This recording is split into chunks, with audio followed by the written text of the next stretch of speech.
FNR, Football Nation Radio. Since 1998, Lanco Group has been providing superior civil engineering solutions and advice to developers, local government and service authorities across Australia. Lanco Group is known for delivering sustainable, efficient solutions. By working closely with clients, Lanco Group is able to meet the complex infrastructure requirements for residential, commercial and industrial developments on time, on budget. Find out more at lancogroup.com.au. Lanco Group, your business partner for engineering solutions.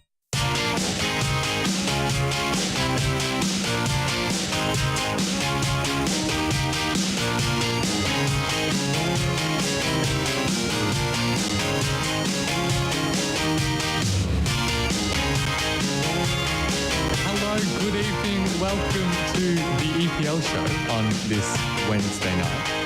My name is Oscar Rutherford. I'm joined tonight, of course, as always, by the evergreen Josh Parrish. Josh, how are you this evening? Evergreen. Evergreen. Am I as evergreen as Nikolai Tolper-Stanley is? Probably not quite. Well, yeah, let's be reasonable here. More deciduous than that. There's bits starting to fall off me as we approach the winter months. I'm starting to collapse piece by piece, leaf by leaf. But alas, the Premier League is hotting up though. We're coming back with some after some international action, and the public discourse around the league, probably as insane as it ever has been. I think people are hankering for some actual matches to talk about so they can stop tweeting. I think that's right. We're seeing many things hit the social media sphere of various degrees of seriousness and importance. We were speaking just before about one of perhaps the most interesting being the Harry Maguire booing incident that's been happening at the most recent England game. The kind of response that, is perhaps... Well, I was going to say it's been coming. I don't think it really has. I find it a bit strange, actually, because a player who I understand that Manchester United fans haven't been too crazy about this season, but to see that filter through to the national team is a bit odd and unexpected, I thought. It is odd, especially in a 3-0 win over Ivory Coast. It was when his name was read out that they started booing. And his England teammates and his manager have quickly rallied around him. Jordan Henderson posting on his social media, "I can't get my head around what happened at Wembley tonight. Harry Maguire has been a colossus for England. Without him, the progress made at the last 2 tournaments would not have been possible. To be booed at his home stadium for no reason, what have we become? What happened tonight was just wrong. As someone who wants to win with England, I feel fortunate to share a dressing room with him. We all feel the same." Presumably him and his England teammates and not the fans who were I was going to say about booing Harry Maguire. Okay. And Gareth Southgate, the reception was a joke, an absolute joke. I don't know how it benefits anybody. We're either all in it together or we're not. Well, it seems like you're not, Gareth, but anyway. I imagine if you asked a few of them why they did it, they probably wouldn't even be able to answer. It's mob mentality. One end of the ground, you have a hardcore group trying to get his name sung. It wasn't everybody. Players will look at that and think, that could be me. It makes players not want to come. It has happened in the past with John Barnes. We need Harry to do well. We aren't going to win a World Cup with a load of players with 3 or 4 caps. That's never happened in the history of the game. I will pick up on one thing that he said about we're all in this together or we're not. I'm not at all convinced by the idea that a fan group has to be unified in its support of all the players of a team. I think that's incorrect. But I can still agree with some of the sentiment about it's a good question about whether how important has Harry Maguire been to this England team, because he's actually consistently performed quite well for England, really, hasn't he? So I think it's just his reputation from Manchester United carrying through, which is weird, to his England performances. Which is weird because that's affected other fans positively as opposed to negatively. I don't know why there's this negative perception of Harry Maguire. Maybe because London's full of Manchester United fans. They were the ones booing him. I wish we had a demographic breakdown of the fans who were booing, but unfortunately such technology does not yet exist, and it would be, slightly Black Mirror-esque if we could draw that up. But I mean, I don't see how England fans really have reason to complain. They hadn't qualified for the final of a major tournament since '66.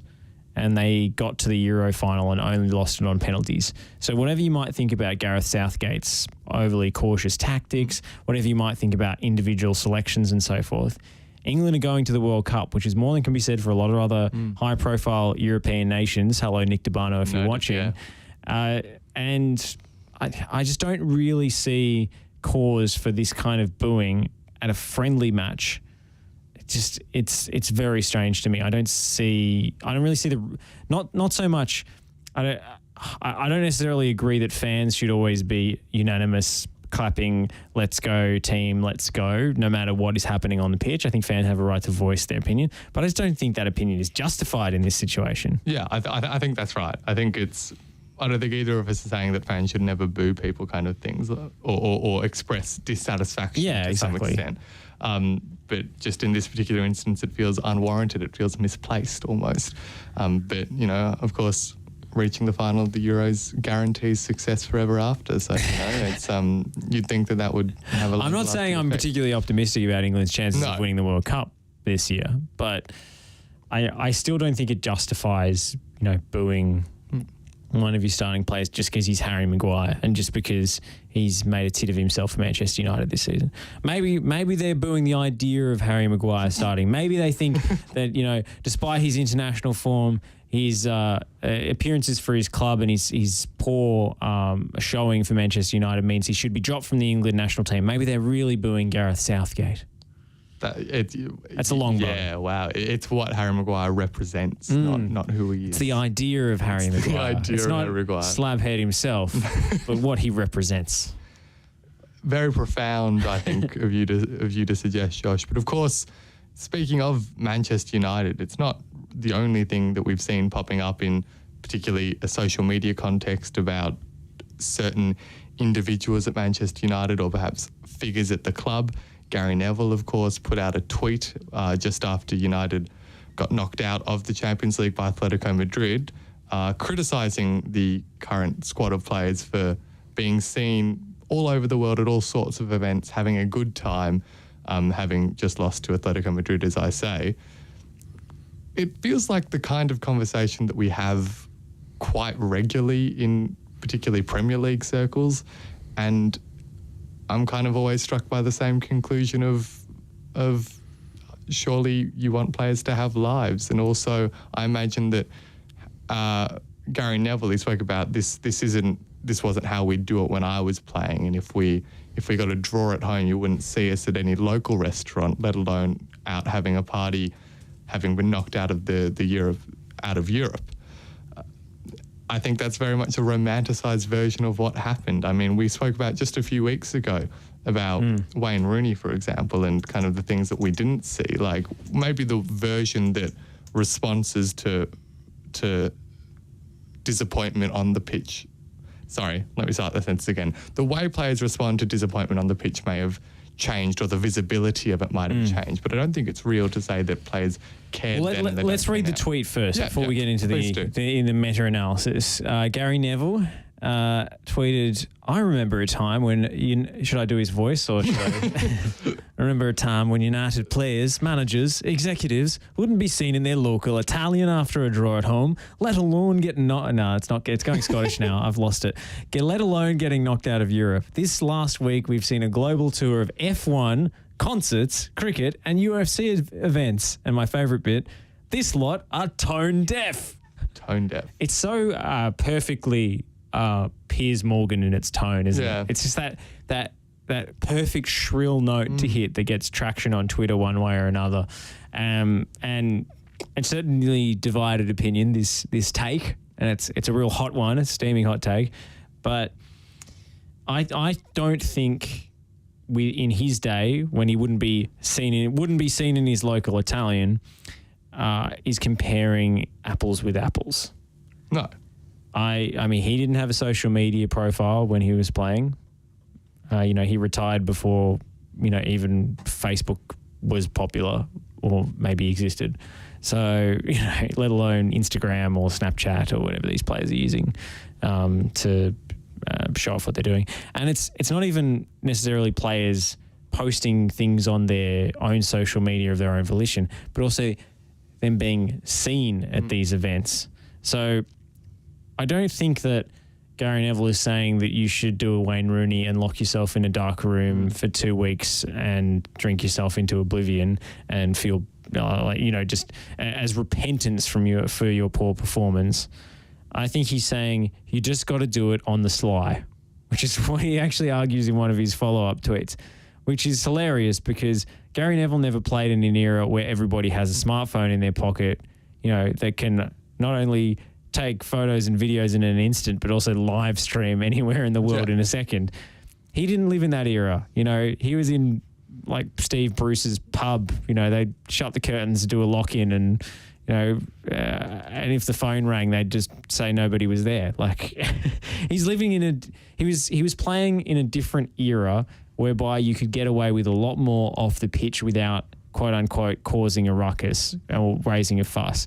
So I think this is classic middle-aged man yells at cloud stuff. Yeah, I think that's right. And I think you also brought up an important distinction between players themselves necessarily tweeting or putting something out and also just being photographed or captured at those events, because this isn't kind of the Jolyon Lescott level of, tweeting out a picture of your nice car after you've lost kind of thing. It's lots of the time it's just literally other people filming them being there, which feels very, very, very harsh on the players to be. And after a loss, they just happen to have some time off. Sometimes, there's a break in fixtures. They would have had a game, but they got knocked out of the FA Cup. So, you could go on your holidays. I mean, Ralph Rangnick was watching cricket in Barbados. So it was not just the players who were having time off.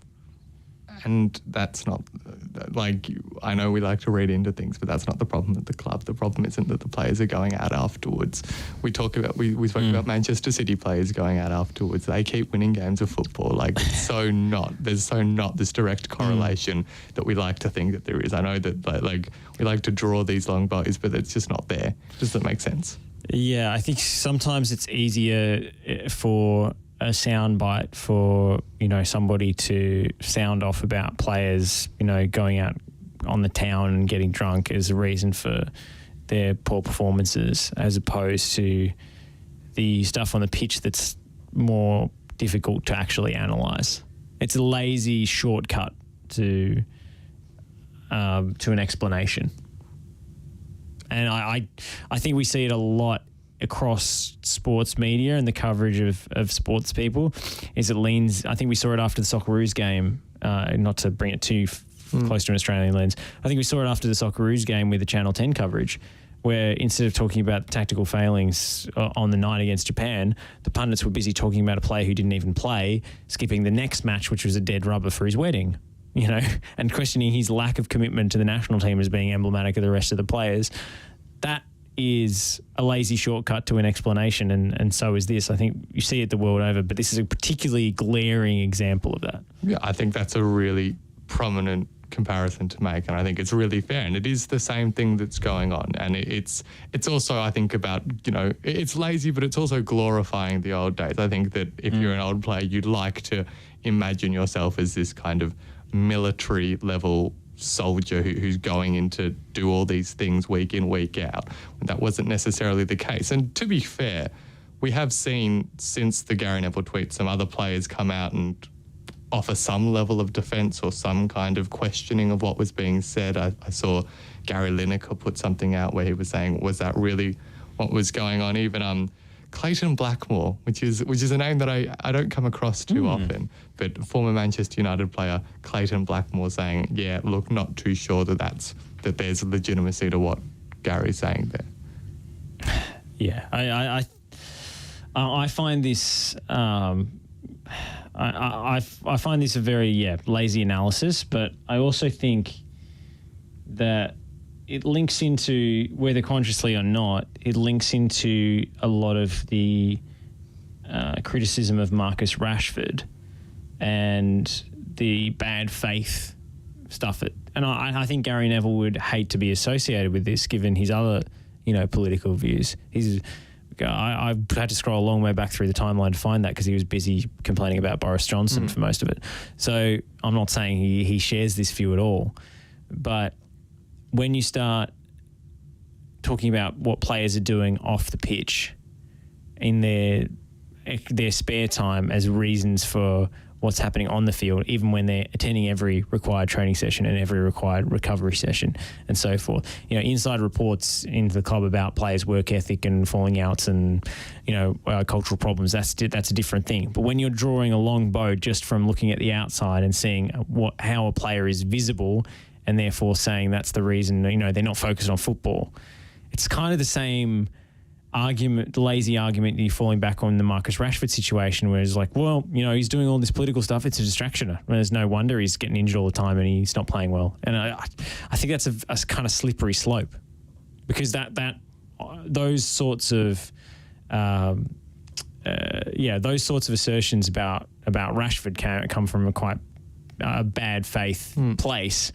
And, Neville is unwittingly associating himself with some of the real gammons of British public life. Well, why do you think it is just laziness that says doing, say, a tactical analysis would be too hard? Do you think that's what it is? I think tactical analysis and comprehensive breakdowns of what's actually happening on the field is more intellectually taxing than talking about players being too lazy and so forth. But it's a lot less clickbaity to say that, Scott McTominay's lack of progressive passing is the reason for Manchester United's decline, as opposed to, a player, Cristiano Ronaldo being a diva and causing a locker ruckus. Like, that personality politics stuff is way more headline grabbing and way more attention seeking and way more clickbaity than the other, what's actually going on the pitch. It seems to be everything around football that obsesses us about it, and less so the actual, stuff that happens on the green thing. And I think it is a search for attention and relevance in a way. I think particularly in a league like the Premier League, when so much of it's based on these personalities, on these figures, as opposed to the football itself. I mean, look at Roy Keane. All he ever talks about, he's the highest paid pundit and the most viewed pundit, and all he ever talks about is the players' lack of commitment. And that they're soft and, they're pampered, and, he would sack a lot of them or, kick them up in the air in a training session. And, that stuff is very easily digestible, I suppose, in short sound bites, and it fits into the kind of Stone Age English football mentality of these modern day divas. They don't know how good they've got it. Everything was better back in the old days. Seems to be a pervasive mindset in the UK in particular, and I think you see that pattern borne out in this Neville tweet as well. Yeah, the disconnect between what playing professional football in the UK was like in the 80s and early 90s compared to now. I feel like what's changed and that transition phase kind of brings with it this glorifying of the past and shooting down of the new is kind of that they don't get it anymore kind of thing. Yeah, and it's also so hypocritical, because all I ever hear about those days is, Tony Adams and the Tuesday Club and the Arsenal players drinking and carrying on and not taking care of themselves, and then turning up match day and they still got the job done and got the 3 points. That's and therefore it was a halcyon day. That's awesome, isn't it? You go, how cool is it that they were able to do that? They were able to turn up to training hungover and then, smash shit out on a Saturday. But apparently they were actually more committed and disciplined back in their day, which is such a logical disconnect. It's cognitive dissonance there. And I wonder at what point you link this to arguments about having the diversity within the media of not just former players who kind of can all create this culture or promote this coherent narrative of what playing football was like 30 years ago or 20 years ago kind of thing. And maybe if you have more disruptors, that makes it more effective. One other point I was going to make was I wonder how much of it's just, well, I'm sure it is just an emotional response kind of thing. When you talk about the Roy Keane post-games kind of thing, or even the Gary Neville's, just you see this stuff and I think Neville's is an emotional response. I think Roy Keane, to a certain extent, is a performative response, because that's what he's paid to do now by Sky. I feel like Roy Keane has become slightly self-aware, but as you were. No, look, that's probably true, actually, as you say it. But the Gary Neville thing it's you have these pundits or these commentators who will bring emotion, which is valuable to an extent. But that's kind of it's odd to come out in a tweet. I imagine he's seen that and then done that quite quickly, one after the other, as opposed to that being a processed or deeply considered decision. I don't think he's got a PR team. No, checking that one. No, I think that's right. It is an instinctive anger, and I'm not sure if Gary Neville has quite come to terms with the fact that his club is just not an elite footballing institution anymore. And he can't quite process why that's happened, because he was very pro Mourinho when Mourinho came in. He's I do think like his analysis when he's got the match footage in front of him can be very, very strong. But then his overall conclusions that he draws about the cultural issues in the game and so forth can be very, very old school and very reactive, because he's harking back to an era where Manchester United were dominant and they're not anymore, and it's kind of hard to come to terms with that and process that. And I wonder how much there was a quote this week from Louis van Gaal, former Manchester United manager, saying in discussing the potential of Erik ten Hag moving to become the next United manager, saying, I think it was, Manchester United isn't a football club, it's a commercial club, more or less, kind of criticising the very core of what Manchester United is. And I wonder how much that kind of becomes more prominent when you is that the kind of reactionary emotional thing that we're talking about, or is there more merit to that? Is that more of a well considered, thought out, that's actually the crux of the problem at Manchester United, is that they're not as interested in winning football games as the other clubs? In Van Gaal's case, it's an interesting one, because I think he's absolutely spot on. Yeah. It is a commercial institution. They haven't prioritised football. They make decisions for non-footballing reasons all the time, such as how marketable players are. Yeah. And I think that's a big reason why, Paul Pogba's been paid, £300,000 or £400,000 a week for a long time, despite not really being a starting player anymore. And they've even offered him a contract extension. It's him that's deciding not to sign it, not the club by all reports. So, that's extraordinary, and you can tell that's not performance based. No, and that's driven by other motivations. But you also look at Van Gaal, and he always has some sort of personal axe to grind. Whenever he comes out with a public statement, it's always based on some historical, slight that he feels. Yeah. Even when he came out and smashed the Qatar World Cup, it's ridiculous that we're going to play in a country. How does FIFA say it? To develop the football there, to develop it better there. And how are you doing that? By organising a tournament in that country. But it doesn't matter. It's about money.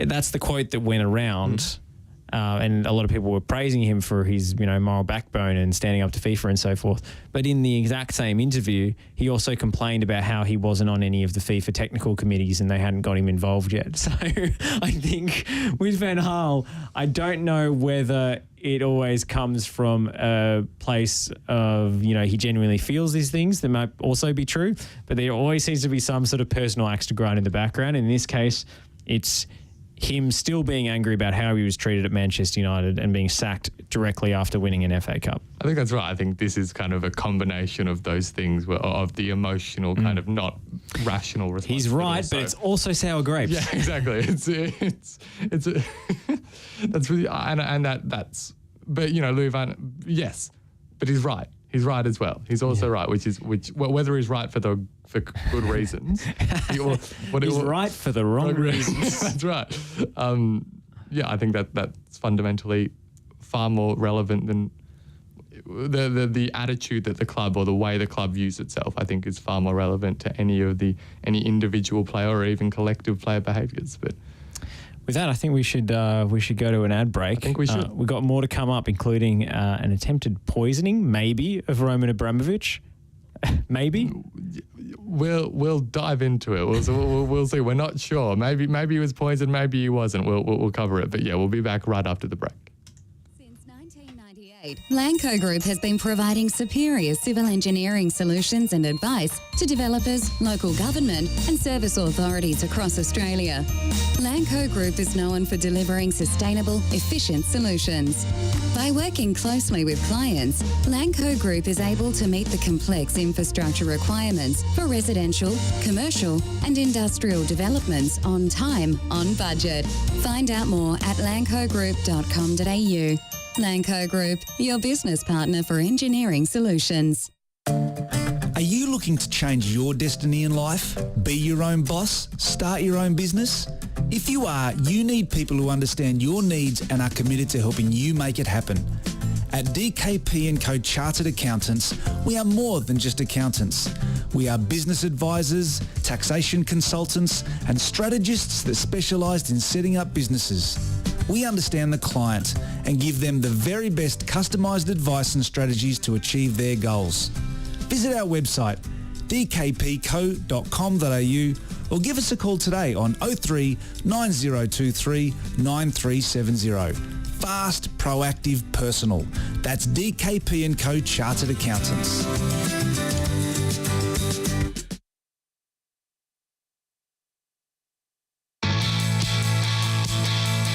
Radford. Now Tudor's gone down for Newcastle. Radford again. Oh, what a goal! What a goal! Radford the scorer. Ronnie Radford. And the crowd are invading the pitch. And now it will take some time to clear the field. What a tremendous shot by Radford. You're listening to FNR, Football Nation Radio.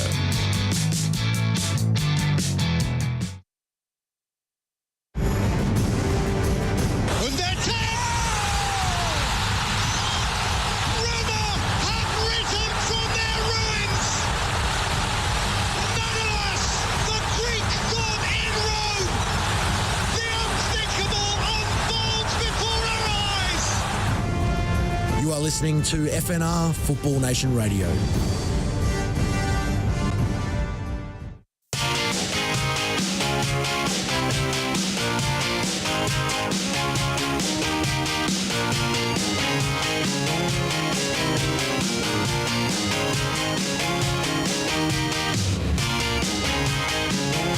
Welcome back to the EPL Show yet again. Still on a Wednesday night. The night is still young. Josh, we've already broken down Manchester United so far tonight. Now it's time to talk about some more sinister things that may or may not be going on in the world of... More sinister than Manchester United? More sinister than Manchester United. We're going there. Apparently, allegedly, possibly... Confusingly, Roman Abramovich, former owner of Chelsea, was poisoned? Well, currently frozen out owner of Chelsea, I suppose. Soon to be former owner of Chelsea. Enforced outgoing owner of Chelsea, Roman Abramovich. This is a pretty mysterious incident. It seemed like in his statement where he talked about wanting to pursue peace between Russia and Ukraine, he was actually serious about that. Yeah. Which... I mean, credit to the guy. Like, he's obviously putting himself out there, potentially putting himself at physical risk. And it's unclear as to whether it was an environmental toxin, shall we say, or quite literally a chemical weapon. Well, that's right. And of course, this conversation happens in the context of many broader geopolitical relevant things. I just want to say that I'm just scrolling through the ABC article on this, which has written in bold, Roman Abramovich is very rich, which I think is very insightful and good to know. Well, not as rich as he was, so it at least doesn't have access to as much money as he once did. But yes, that is accurate. Well done, ABC. But of course, his soon-to-be former club, Chelsea, meanwhile, are vaguely recovering from the various frozen assets and things not being allowed to function for a certain period of time. They've been allowed to sell away tickets again now. I think they still can't sell home tickets, which is causing some various degrees of outrage, and whether the supporters should be being punished for this, and all that kind of that really hard, that fine line that sport has to tread between, or even the world has to tread between punishing individuals but also sending a message kind of thing. I think there's an extremely easy answer to this, and that is to allow Chelsea to sell home tickets to allow the fans to attend, but the profits from those tickets to go to the victims of the conflict in Ukraine. And I think that there are aspects of what's going on at Chelsea at the moment that does work like that whatever money we get from doing this will go to some organisation or to help some victims from the Ukraine crisis. Because I don't think just based on the actions of the owner, what is fundamentally a community asset, which is a football club, even if, the legal ramifications aren't the same like that, I don't think fans of the team should be prevented from attending the match just because they can't afford a season ticket. Because it's only season ticket holders that can go at the moment. That's the only home fans that can attend, right? I believe that's right. I did see something about Chelsea saying that they were willing to not charge for the tickets. We just want our fans to be there, kind of thing. So it seems like there's there's the will to have some solution reached here. That it doesn't have to be Chelsea making money from the sale of tickets, I think is what I'm trying to say. Yeah, 100%. So I think you can get to a place where this is all in aid of a good cause, and you're not punishing the individual supporters who didn't, have a role in producing the steel that made the Russian tanks. The Chelsea fans haven't done that. Some of them chanted Roman Abramovich's name during a minute's silence minute's applause for the Ukraine victims, and I think that's completely distasteful. And I'd rather those fans weren't allowed back, but I don't quite know how you singled them out. But we say that, but can we separate Chelsea as an entity from its Russian influence kind of thing? And I know that that has deeper questions, but well, has it not already been separated from that? I mean, yes, they've got a squad of players that wouldn't have been assembled without that money. It's a club that for the last 20 years has been built on this Russian money. Legally, it's no longer in control of a vessel of the Russian state, shall we say, or an oligarch anyway. So it's a tough one because Chelsea was around before the money came in. Yes, they weren't as successful, and they didn't have this squad of players that was going to win a couple of European Cups and multiple Premier League titles, but they were like a top half good Premier League team. Yeah, they were like I don't know what a good comparable example is, because so many of those mid-table clubs have been super up and down. But they were like a Leicester City type, Leicester City of the last few years, say like fringe, Champions League, UEFA Cup kind of team. They had some fun players. It wasn't as if there was some club it's not as if they're RB Leipzig, like a club plucked from obscurity because they were cheap, to buy and turn over and change the name of, and then propelled up through the divisions by the money, and they have no resemblance to what they were before Abramovich came in. So I think it is almost unfair to the fans who pass on this love of the team generationally to basically, shut them out from the games. I agree that Chelsea as an entity does exist independent of Russian influence, existed prior to that, will continue to exist. And I think that the most important thing is that's been severed, that tie. I think that's really important in this instance. But I wonder if I'm it's... I mean, Chelsea is a financially powerful institution, or they will be as soon as they're sold to whatever commercial interest comes in and buys them. I think can do something to make the past right, I suppose. And we talked about money going in the right direction. I think you talk about how I guess countries have dealt with atrocities that they've committed, and there has to be some recriminations for that, and maybe some initiatives to recognise where that money has come from and recognise the historical wrongs that come with it.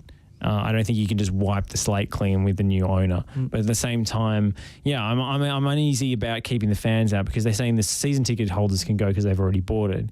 But those are, by and large, not just the most committed group of fans, but they're also the wealthiest group of fans. So you're actually shutting out, the more, lower middle class Chelsea fans from attending games if they can only afford to go to 3 or 4 games a season. It seems like a weird split to me. Yeah, and I think as you were speaking, I was it's complicated further by the fact by Roman Abramovich, the figure themselves, in the sense that even though that's where we know where the money's come from and the inescapable relationship between those two things, I think that Abramovich personally has clearly shown that he's trying to do the right thing as much as he can, and that it seems like it. I mean, he certainly made a big. I mean, I guess you would once all of your assets around the world have been seized. Well, you've got to, right. and he's been kicked out of several countries that he's tried to escape to. I guess maybe he's trying to repair his public image. I mean, it's his motivations are unknown. We can't read the guy's mind, but I don't know if those motivations are clear. It's fair. That's fair. Anyway, but there's other ownership stuff going on in the UK. There is. I mean, just to finish on that, of course, Chelsea. I think they've set the deadline of April 11th, by which the final by which the final offers need to be made by various parties. Is that your final offer? Yeah, exactly. Various parties on a short list. We're hearing lots of Americans, and I think one of the owners of Atalanta is also in talks related to that kind of thing. So that's Atalanta of Italy, not Atlanta of the I believe it is MLS. Atalanta, not Atlanta. But dare I say, perhaps not the most interesting ownership rumour that we've seen in the last little while. Apparently, George Clooney, interested in buying Derby County, or purchasing a stake in Derby County. Right. Which has come kind of. I mean, when I think of Derby County, I think of Hollywood glamour. I think so. You know, I think of glitz and glam. Wayne Rooney and George glitz, Clooney. glam, and Rams. That's Moving on. Not the first Hollywood actor to buy a football club in the UK, though. No, there's all the stuff with Ryan Reynolds, isn't there, at Wrexham? And the guy from It's Always Sunny that I don't know the name of, but our producer Lockie definitely will. Charlie Day. We're on top of this. Yeah, no, that's right. Well, the increasing... Is it Charlie Day or is it the other guy? He's shaking his head at me. Charlie Day. Cool, awesome, definitely. Yeah, it's the other guy. Okay, our producer was wrong. Rob McElman, McSomething. Rob McSomething. And Ryan Reynolds owning Wrexham, of course, the Welsh club. I suppose relative to some of the other ownership takeovers that we've seen, having Hollywood actors come in is probably not the most evil prospect. If that would be the next wave of football ownership with a bunch of cool people already with public profiles going, yeah, I'll add a football club to it. Why not? I mean, it depends if any of them have a history of slapping anyone at award ceremonies, I suppose. But that's right. That's a really good point. As far as I know, George Clooney does not have that reputation. That'd be a great. I reckon. He'd be a great person to be signing off on negotiations and so forth. Like, he's a suave operator. We've all seen Ocean's 11. He'd be very persuasive. The guy can come up with a plan and execute it. He's sort of got that. You could just imagine him. He's a power dresser, firm handshake. He could charm a few other owners and so forth into maybe some deals that they wouldn't otherwise make. Imagine him and Daniel Levy. Like, we know Daniel Levy is in thrall to celebrity. We've all seen the Tottenham doco. We've all seen his breakfasts with Jose Mourinho, where Jose Mourinho is loudly chewing his granola and just sort of murmuring in agreement at Daniel Levy, who thinks he's having a genuine conversation. Imagine Derby County swanning in, wanting one of Tottenham's players, George Clooney twinkle in his eye, turning on the charm. Levy would fall over himself to agree a deal. Very similar individuals, Daniel Levy and George Clooney, aren't they? I'm just the That was a joke. Yeah. No, that's what I'm saying. It's a bit of an odd. I think you like some of these apparently hard line tough negotiators would be blown out of the water if George Clooney stepped into the room. Daniel Levy hasn't had to deal with a George Clooney type before, really. No, he sweeps you off your feet. No, that's right. I find the image of those two in a room having a conversation very funny, I have to say. I can't wait for the next All or Nothing if that actually happens. Yeah, who's going to be George Clooney's Robin at Derby County? Is Wayne Rooney Robin then? I guess so. Are we going all the way to Tim Burton's Batman, are we? That's where I'm going. Is it Tim Burton's Batman that was Clooney? I don't know. These are the questions this is not for. Is that the one with all the puns in it? Joel Schumacher? Oh, that's Joel Schumacher's Batman, is it? Is that the one with Arnold Schwarzenegger? Jokes. Yeah, all the puns. Yeah, no. Nice to see you. That's right. That's my favourite one. But Derby County is in many ways a sleeping giant of English football. We don't think of them that way. They've got the worst ever Premier League season. And all they did, I don't know if that record's still intact or not. I think it is. Yeah. They're in financial ruin. There's all these stories about the players having to, they can't put on a bus to the game or whatever, and Bruni paying for his, own water bottles and things. They're penny pinching at the moment, but they actually have a very sizable following. They have won the English First Division in years past with Brian Clough. They have a really proud history and a quite large supporter base. So I think it would be great to see them back in the Premier League with some serious backing. Yeah, and I mean they've. You mentioned all the turmoil that they've been through over the last couple of years, but they've really impressed people under Wayne Rooney this season. They are currently bottom of the championship. Didn't they have a massive points deduction? That's right. Yeah. Absolutely. So they had points deductions and they had some points deductions taken off and stuff. It's been hard to keep up with, but they are at present on the bottom of the table. They're looking, despite their best efforts, like they're going down. I mean, there's stuff about Wayne Rooney paying staff's wages and stuff. So he's kind of building a reputation there as well. So that has, you speak about them as a sleeping giant, and it has potential to be quite an exciting, as much as it probably doesn't feel like it right now, but a couple of years down the track, an exciting rise up the ranks, a kind of rise from the ashes situation going on. I wonder how rich George Clooney is. Can he bankroll a club into the Premier League? Is he that level of wealthy? I mean, he's got a pretty successful wife as well. She's like an international human rights lawyer or whatever. So she's, if she's not doing pro bono work all the time, she's probably raking it in. We think about these celebrities and so forth, and we imagine they're cashed up, but compared to some of these business magnates that run football clubs, probably comparatively not that rich. But probably comparatively more fun, I would imagine. Definitely. Looks like Wrexham are having a good time. Exactly. Why wouldn't you be? Positive publicity going on there at the moment. So, Derby needs some of that. So that... Exactly. It's a long-term... And anything is better than what they've got. I think that's right. Yeah, I mean...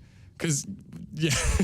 Anything is better than this. Than points deductions, administration, owners bleeding the club dry, Rooney paying all the staff. This can't go on. No, I think that's right. But I mean, I think Hull City also got recently taken over, but that was more of a serious business person thing going on. So there are things going on here, and maybe George Clooney's probably got more going for him as an image publicity thing than actually behind the scenes. But as you say, nonetheless, I think that Derby... I wonder if he'd be a sole owner or if he'd lead a consortium. Maybe he's backed by How much does he know about football? A lot of Hollywood actors are football fans. They get converted. I doubt he's a Derby County fan. I can't imagine that George Clooney knew anything about them until someone floated the idea of they're this stricken club that you'd be able to pick up for virtually nothing. I can't imagine out of all of the games that are shown on TV in America, or all of the FIFA games that you might have stumbled across, you'd pick out Derby County as your team. No, probably not. Maybe he just liked the fact that there was a sheep on the badge. I don't know. Maybe he likes sheep. I mean, he was in that Men Who Stare at Goats movie, so it's close. I don't think there are any goat teams in the... All right, we've done enough on this. We should probably go to a break. Probably go to a break. It might be time to go to a break. All right, we'll see you for the last little segment after this final break. And we're going to be looking ahead to the fixtures coming up. Head to the fixtures. Yeah, we with no more international break. Can you tell it's an international break episode of the EPL show? You might be able to, but we've got some actual soccer to talk about on the other side. Since 1998, Lanco Group has been providing superior civil engineering solutions and advice to developers, local government and service authorities across Australia. Lanco Group is known for delivering sustainable, efficient solutions.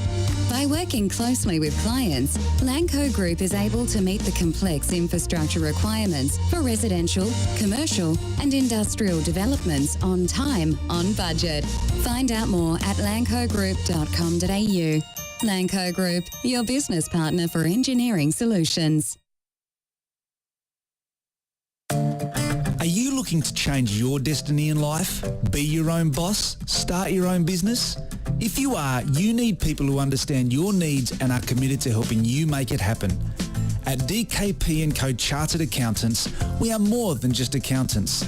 We are business advisors, taxation consultants and strategists that specialise in setting up businesses. We understand the client and give them the very best customised advice and strategies to achieve their goals.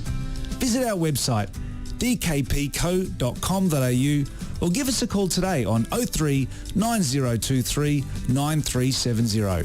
Fast, proactive, personal. That's DKP & Co Chartered Accountants.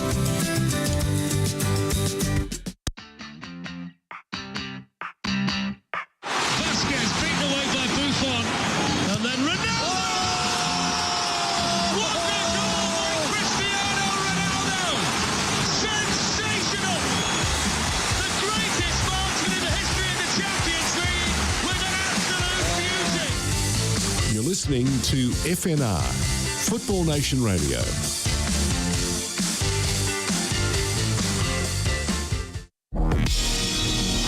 Das ist kein Abseits. Stellungsfehler. Hector. Und da ist das Tor. Die Iren führen mit 1:0 in der 70. Minute. Shane Long. Boah. You're listening to FNR, Football Nation Radio.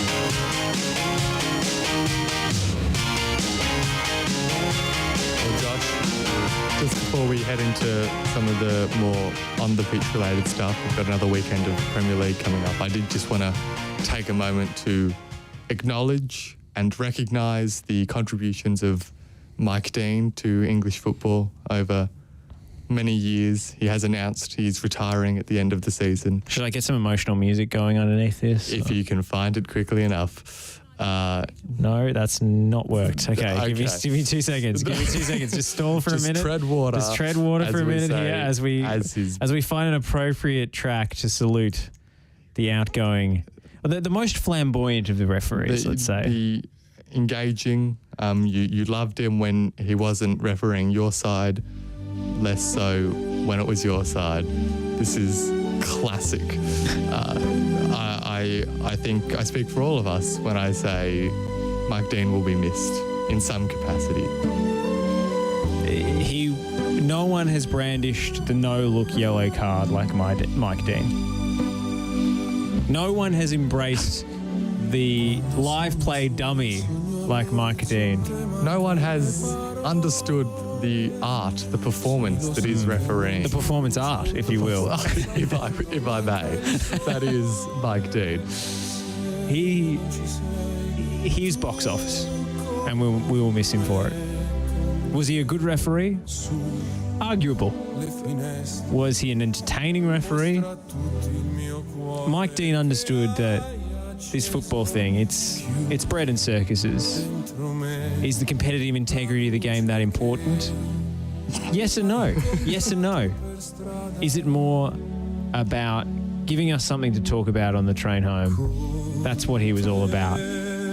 My highlight of Mike Dean's refereeing career, celebrating a successful advantage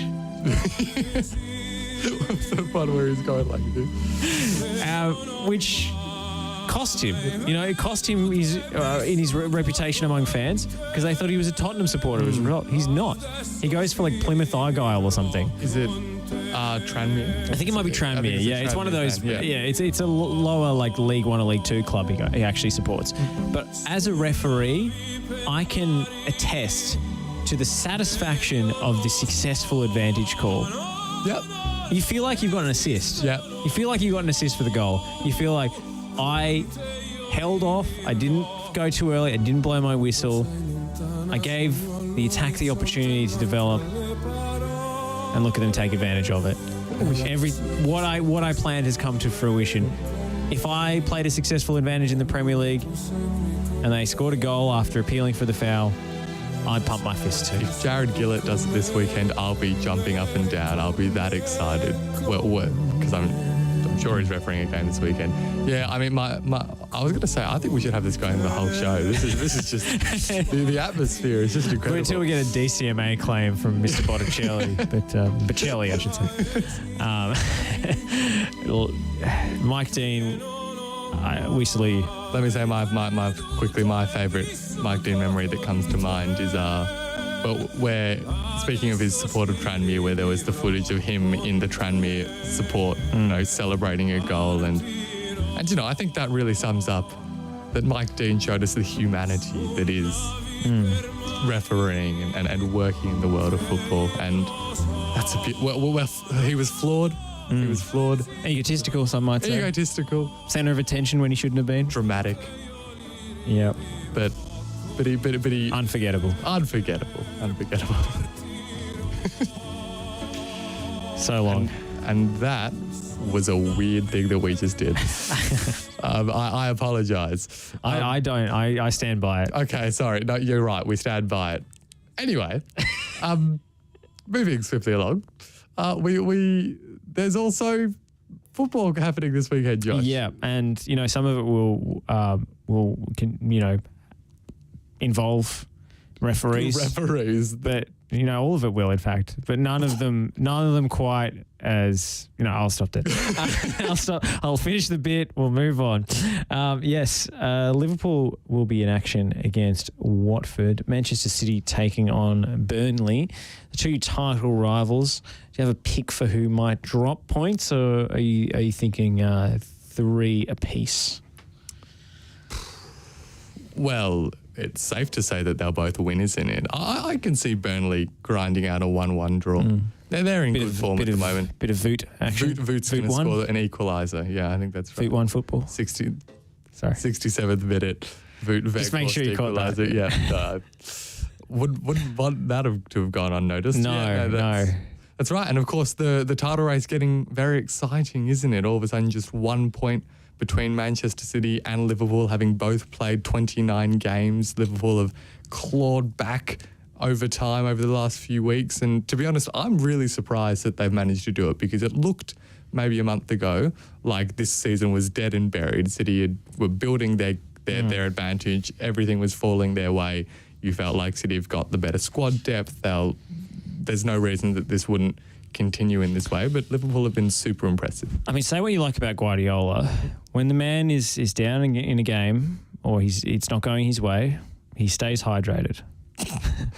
Does anybody drink more water when they're losing or drawing than Pep Guardiola? That's all I ever see from him. Just slugging from those plastic water bottles over and over again. And to me, it looks almost like a nervous like, how does the guy stay on the touchline for 45 minutes at a time? Yeah. How does he have time at halftime between the extended bathroom break, I imagine, would accompany, his mad dash down the tunnel? I don't imagine he has any time to talk to the team. And I think that's why they drew against Crystal Palace. It must, yeah. Look, I think there's validity to that point. What was I saying before about it being easier to talk about personalities than tactics? But Pep Guardiola drinks a lot of water. Yep. Yeah, that's right. So big game for those two, of course. Watford as well, though they've looked a bit better under Roy Hodgson. No. Okay, please move on. I had a joke come into my head that wasn't appropriate for the broadcast. All right. Let's keep going. I wonder if that's why Jose Mourinho kicked those water bottles all those years ago. It was like it was a Pep Guardiola mind games. Yeah, it was a hidden message. He was trying to. He was so angry. Yes, Leeds, Southampton. Leeds looking like a better side under Jesse Marsh now. Wolves, Villa. That we got the Midlands derby there. Villa, a bit up and down under Stevie G, but generally look like a fairly decent side, as do Wolves. So that should be a really interesting game, I would contend. I was struck by Stevie G's comments on the last match day. Was it when they played Arsenal? It was a couple of weeks ago now. I think that's right, yeah. But Bukayo Saka was asking for some more protection from the referee. And it was the most Luddite response possible. I mean, talk about, middle-aged men yelling at clouds. He'll learn. He said something about, he loves talking about the screws in his hips. He said something like, I've got metal screws in both my hips. I'm struggling to go to the gym at the moment. Like that's what football is. It's suffering. And therefore, Bukayo Saka, when he is 40, should have difficulty walking to his car. Like, it hurts me to stand here and talk to you. There is no position in which my shattered body after this cruel playing career that I subjected it to, there's no position that I can be in that is comfortable, because I've been hacked to smithereens by, less talented players who were trying to defend me. And therefore, Bukayo Saka, because it was tough for me, should be subjected to the same treatment. Because that's what men do. Yeah, that was how it was in the old days. Yeah. And, my father hit me and therefore I'll hit my child. Like, that's literally the logic. Yeah. That's the logic that Stevie G was operating on. So I hope the coaching that he's just giving to these Aston Villa players are a little bit more forward-thinking than, than what he came out with in the post-match press conference. And obviously with, a player like, let's say, Felipe Coutinho, he's a player who would undoubtedly suffer from that more than most in terms of the being targeted by opposition, trying to just cut the player down to stop them from doing that. So I'd be interested to see his response when the opposite happens, which it inevitably will, you'd imagine, because of that kind of mentality. So not too sure. We speak about the emotional post-match responses. It sounds like a bit of an emotional post-match response from Stevie there. Yes, but he keeps bringing it up. He keeps bringing up the screws in his hips. I think he needs like a new physio or something, a new rehab person, or better pain meds, because he seems to be struggling. But Stevie G, Aston Villa have definitely improved, been more, I would say, more disciplined since he came in. Yep. Haven't always been amazing to watch. They've been... I think they've been better under Stevie G than they were under Dean Smith. When you fit Coutinho and Buendia in that team, you get lots of fun creativity. You've got... Yeah, I remember in the first few games when he came in, they just decided to shut up shop. And I think since then, it seems to have developed a bit further beyond that initial impulse to just stop the goals going in. But I think also Luca Dean at fullback, I think he's been a really valuable addition. That's true. Rafa's last act of Everton sabotage to sell Luca Digne to his old player. I'm sure Everton wouldn't be benefited by having Luca Dean at all at the moment. The club that lost £120 million last year. That's right, yeah. They are tanking. And maybe there was not enough room for Frank Lampard and Steven Gerrard in England's midfield. There doesn't seem to be enough room for them both in the Premier League at the same time as managers. Everton are going down. I'm telling you. I'm sorry to say it. I know you're a sort of Everton fan. I watched the FA Cup game between Crystal Palace and Everton when Palace won 4-0. Yep. It was comprehensive. It's just the first 15 minutes from Everton, the plan was run really hard, put on lots of pressure, don't give them any space, press high, intensity, chaotic. Then there was a terrible injury to Andros Townsend. And then for the remaining 75 minutes, Everton looked completely lost and had no idea. And I know that when Frank Lampard first came in and Everton got a couple of good results, they beat Brentford. There was, I think, some okay results in the Premier League. I spoke about at least there's some ambition, some intensity, some passion from the playing group at the moment. I think I said I can't guarantee that will transform into long-term success, but at least there's something. at this point, that something is nowhere near enough because Everton look completely tactically inept. We're seeing Frank Lampard lash out in post-match press conferences as well. And you say Everton's going down. The only thing that could save Everton is if the teams below are really bad. And at the moment, Watford and Burnley look better than Everton. So it's dangerous. It's really dangerous. Well, as you're talking there, I was trying to dig up the clip where he just threw his players under the bus. It was quite incredible, really. It really was. I'll see if we can play it here. But you know, with some managers, it just comes down to the plain and simple. There's only so much you can keep trying to butter someone up to give them confidence. There's a balance of confidence stroke. We're playing at the cutthroat end of football here. This is a quarter-final today to get to Wembley. And if you haven't got the confidence to play, then you can quickly flip it and say, have you got the bollocks to play? Sorry, excuse me, but I can't, that's the football reality. And if you fall somewhere in the middle, then don't worry about it, because we didn't play that badly today and Palace didn't play that well today and we lost 4-0 because of a lack of confidence and a lack of what I just said. So wasn't tactics. Tactics showed in the first 20 minutes. Palace couldn't get out of half. So when you do things right within that structure, you'll be all right. If you can't be clinical in front of goal, you won't score goals. You won't feel like you're going to score goals. If you allow people to stroll into your box and finish with ease, they'll finish with ease. So real basics. Just comes down to the bollocks. It's pretty simple, Oscar. Well, I'm glad to have got some validation for my claim that the first 15, 20 minutes were okay. Yeah, there you go. He was on board with that. There we go. We're on the same page. If you compare, but the suggestion, it literally goes back to what we were saying at the start, just about being lazy in our analysis of things, and to say it's not a tactical problem. It's just about effort. Because the tactics would be down to who? Well, exactly. It's the tactics would be Frank Lampard's responsibility. And the bollocks would be, I guess, the players' responsibility as to whether or not they possess an adequately sized pair. And it's infuriating when it's demonstrably untrue. Like, it's not true that was a lack of let's say fortitude, yes. Courage, fortitude, intensity. Testicular or otherwise. Yeah, well, it's, let's indeed. But it's just wrong and it's just untrue. And I don't know to what extent Frank actually believes that or if he's just putting it out there. But it feels it's either a very worrying insight into how he views football, or it's a cynical diversionary tactic from his own failings and something that's almost certain to offend the player group and lead to him losing the dressing room. I honestly think Everton are doomed with this guy in charge. It's just so hard to believe that that's how the Frank Lampard couldn't see that the last 70 minutes against Crystal Palace were tactically inept. That that can't be true. Surely that's not true. But that kind of response indicates otherwise.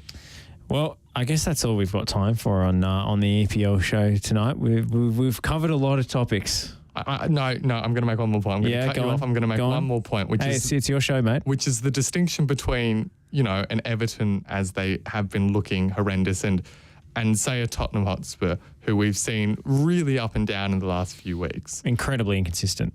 Right, but the even when Tottenham aren't playing well, I feel like I can see what they might be trying to do, or I can see some tactic that isn't working, so that you can go, well, I can accept that might be a work in process. Or maybe you might even say, a work in progress. You might even say, they don't have the players to fill those roles, but if they had this player there, that would work a lot better.